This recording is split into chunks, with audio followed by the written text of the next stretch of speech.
Hello Internet, and welcome to Manga Theory, the show where all your writers will eventually get deported, so you'll have to improvise. Today on the show we'll be covering everyone's favorite manga series, Eiichiro Oda's masterpiece, One Piece. Oh, what's that? You don't think One Piece is a masterpiece? You think it's too long and has a repetitive story structure?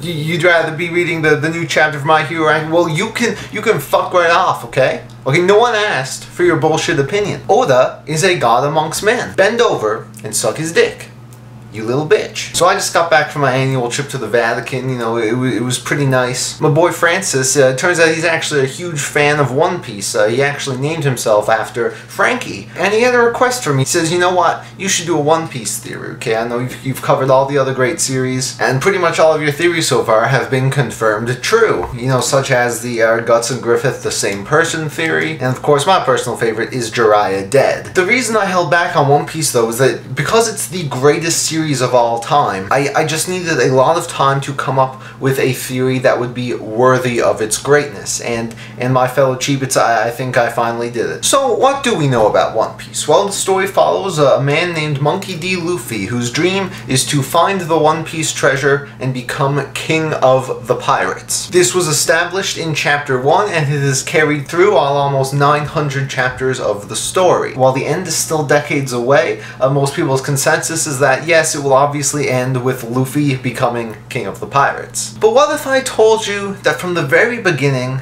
Oda was planning something different? What if I told you that Luffy is not actually meant to become king of the pirates, but someone else? Someone else who has only become an important part of the series recently. Someone who has slowly been integrated into the main cast, and someone who will eventually take Luffy's place as the main character of One Piece. That is right, when One Piece ends, Carrot will be the king of the pirates. But MatPat, how can that be true? How can a character who has had barely any impact on the series so far overtake the main character? Whoa there, buckaroo, did you just question my theorizing skills? And are you questioning Oda's claim as the greatest mangaka of all time? Sit down, you simpleton, and let me explain. Now everyone knows that Oda's foreshadow game is on point. He's pretty much already foreshadowed the events of the entire series. And what we can gather from past foreshadows is that the earlier on in the series that they are foreshadowed, the more important that these events will become. For example, in chapter 69, Jinbei was foreshadowed, and now he's of course one of the most important characters. While on the other hand, it took about 233 chapters for Doflamingo to show up, and of course later on in the series, he really didn't have a big role to play. He sort of went out like a bitch. So where am I going with this? Well,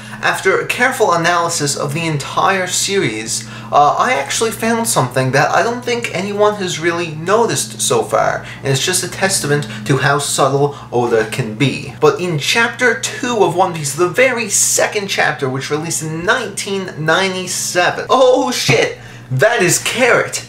Carrot was in chapter 2. She is on Alvida's ship. She was one of her crewmates. Not only does this mean that Oda has been foreshadowing the coming of Carrot since the very beginning, but it also means that Carrot has been a pirate all along, which of course qualifies her for being king of the pirates. So while Carrot hasn't played that big a role in the story so far, because she is of course present in chapter 2, we can safely assume that she will have a bigger role in the near future. I did mention how Carrot would replace Luffy as the main character, and we've already seen in, you know, the fan reactions and the advertising, it seems to be more Carrot-centric now. As you can see in this poll I conducted on Twitter, people do seem to agree that Carrot is currently the best One Piece character. The readers in Japan also agree, placing her #1, about 5,000 votes ahead of Luffy in the popularity poll. And of course, as we can see in the 20th opening for the anime series, Carrot here is stuffing her face with cake. This is of course something that Luffy is known for. He is known for his crazy appetite, but instead of him eating in this scene, it is actually Carrot, almost as if they are in the process of transitioning her to main character status. So when is this big change going to happen? When will Carrot become the main character of One Piece? Well, my fellow theorists, this may be happening sooner than you think. The last time we saw Luffy, he claimed that he was going to defeat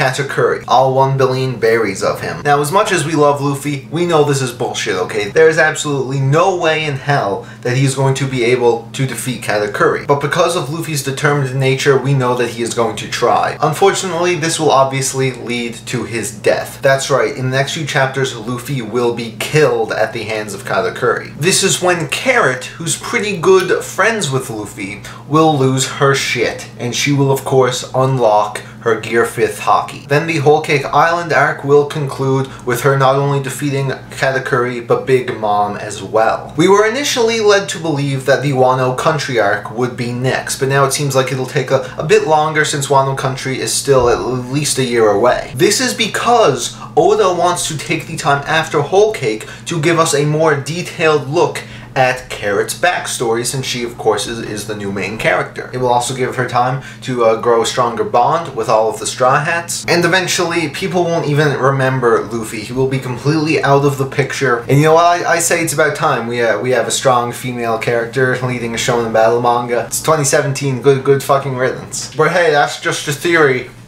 a manga theory. Thanks for watching. Show me how to catch those feelings, get 'em to come back to me.